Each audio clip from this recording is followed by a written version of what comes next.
2008년에는 어떤 일이 일어났고 2020년에는 어떤 일이 일어났으며 미국 페드는 어떻게 했는지 QE, SPVs, 월스트리트, 메인스트리트 여러 전문가들의 이야기를 들었는데요. 이걸 저 나름대로 그림으로 한번 표현해 봤습니다.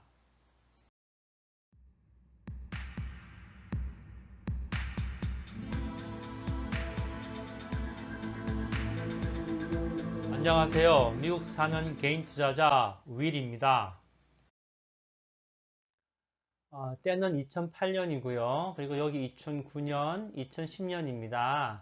그래서 2008년 후반기부터 점점점 S&P 500 지수는 하락하고 있었는데 이것이 2008년 9월 달이 되면서 리만 브라더 사태가 되고 시작은 급격히 하락합니다.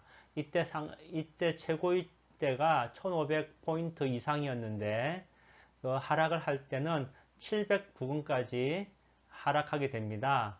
그러니까 50% 이상의 하락을 하게 된 것입니다. 그리고 나서 페드가 시장에 돈을 풀었다고 하죠. 그렇게 함으로써 다시 상승하게 됩니다. 자, 한번 페드를 볼까요? 자, 이것이 페드의 밸런스 시트입니다. 어, 미국에서 어카운트 밸런스라고 얘기하면 그러면은 통장에 얼마 잔고가 있어 이런 얘기입니다. 페드 밸런스라고 하면은 페드에 돈이 얼마 있어 라고도 할 수 있지만 페드 입장에서 보면 얼마나 돈을 더 많이 찍었어 라는 이야기입니다. 그래서 그 당시에 1 트릴리언 정도에 있던 잔고가 2 트릴리언으로 늘게 되는데 그만큼 돈을 찍었다는 거죠. 그래서 우리 이때 이 표현을 버냉키 페드 의장이 있어서 버냉키의 헬리콥터만이라고 했었습니다. 그러면 2008년도에 일어났던 일을 제가 이해하는 수준으로 그림으로 한번 표현해 보겠습니다.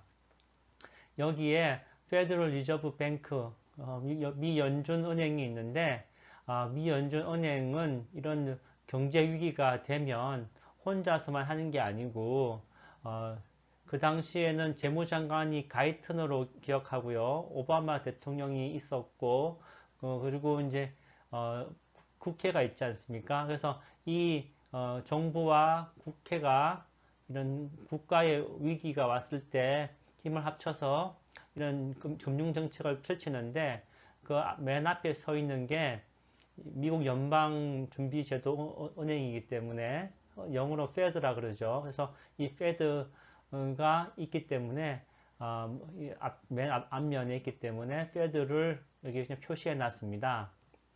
그리고 위기가 생기자 페드는 만일을 돈을 찍어서 헬리콥터에 주고 헬리콥터는 이 돈을 월스트리트에 주게 되죠. 그래서 월스트리트는 이제 안정화된 거죠. 주로 금융업체였죠. 안정화되고 이 월스트리트가 그 자금으로 우량 기업들의 주식에 투자하는 이런 일이 생겨서 주가는 다시 상승하는 이런 일이 일어났습니다.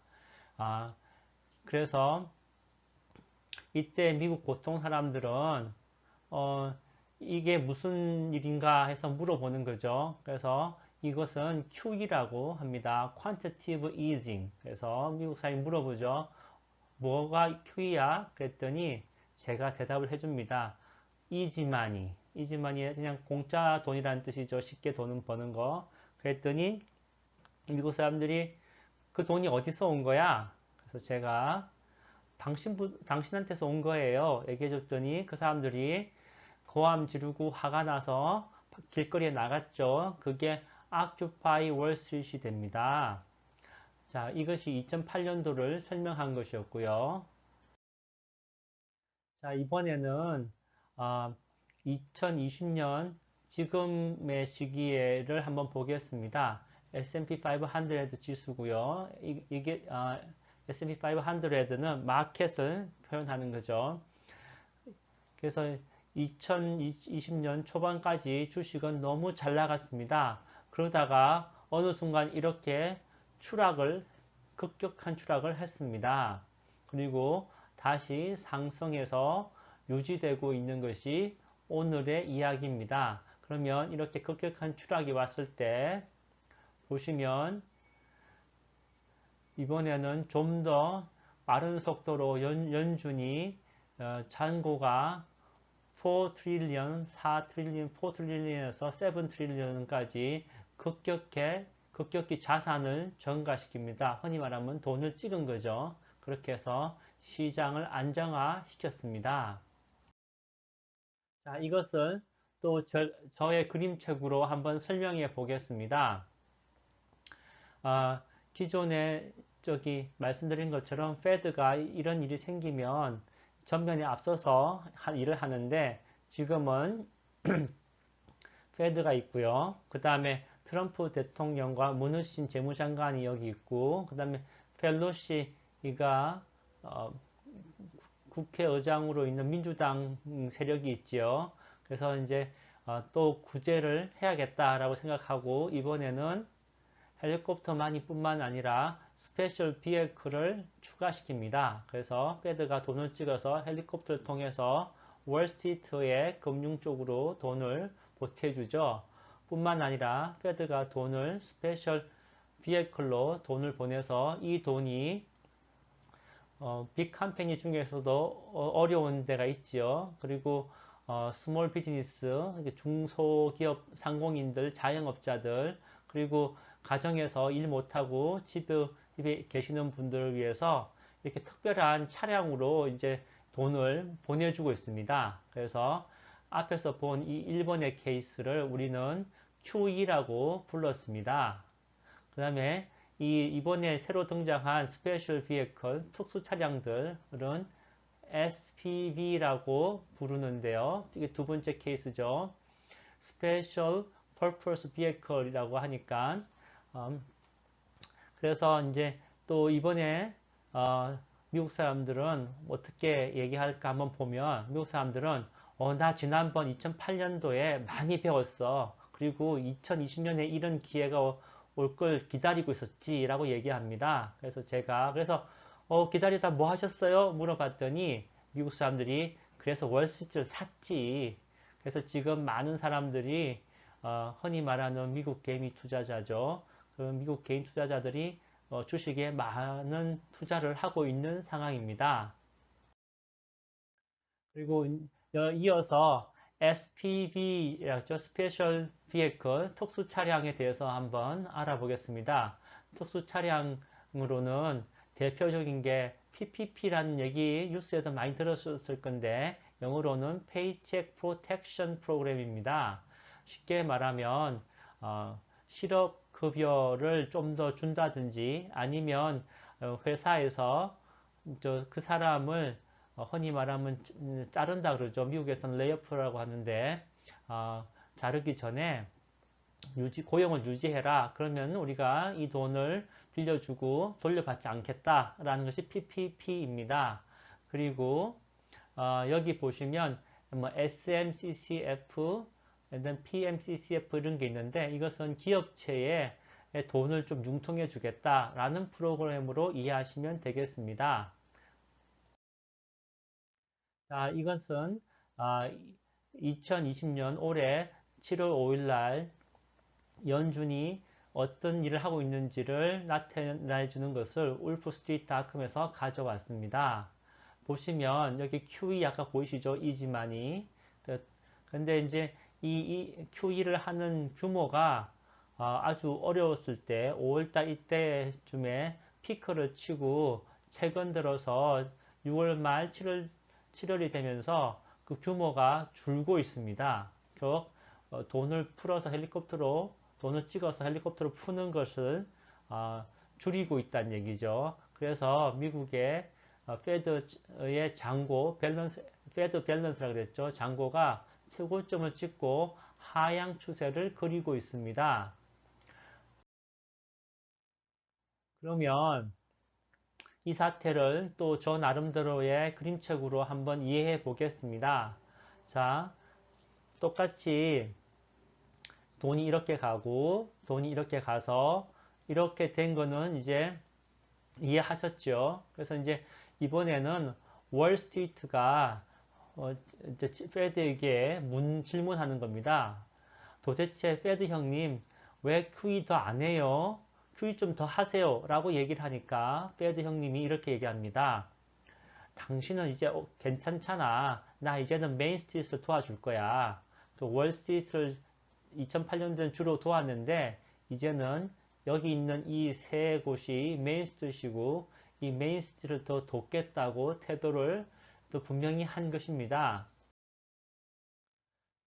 그럼 저기 2020년 7월에 하는 이 페드가 특별히 하고 있는 것이 스페셜 비에클 특수 차량이라고 했지 않습니까? 그럼 특수 차량의 내용을 다시 한번 보겠습니다.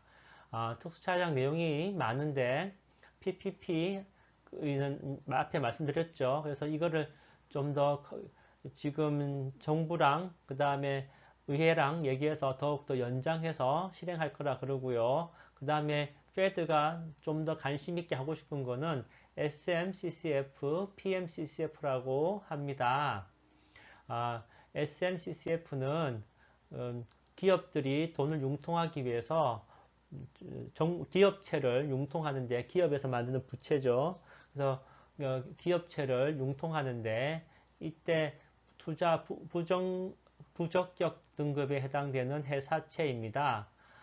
그리고 PMCCF는 우량 기업이지만 당장 현재 기업 활동이 안 되고 있으니까 단기적으로 자금 융통이 필요하지 않습니까? 그래서 그 회사들의 우량 기업들의 또 기업체를 사주는 프로그램입니다. 그래서 지금 페드는 월스트리트 주로 말하면 금융기관들은 돈이 부족하지 않고 안정화되었으니까 이제는 메인스트리트 주로 이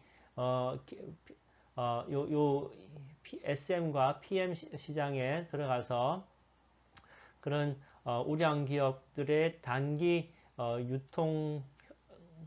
유동성을 좀 확보해 준다든지 아니면 중소기업들 이런 어려운 기업들의 유동성을 확보해 주는 쪽으로 좀 더 치중하려고 합니다. 왜냐하면 페드가 보기에는 이 사태는 지금의 전염병 사태는 쉽게 끝날 것 같지 않고 오랫동안 갈 것 같으며 그 경기가 회복된다고 하더라도 지금 받은 손실이 회복되는데 생각보다 더 많은 시간이 필요할 것으로 예상되기 때문입니다.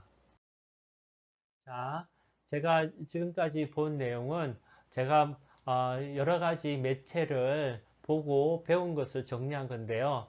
주로 많이 배웠던 매체를 여기 레퍼런스로 적어 놨습니다.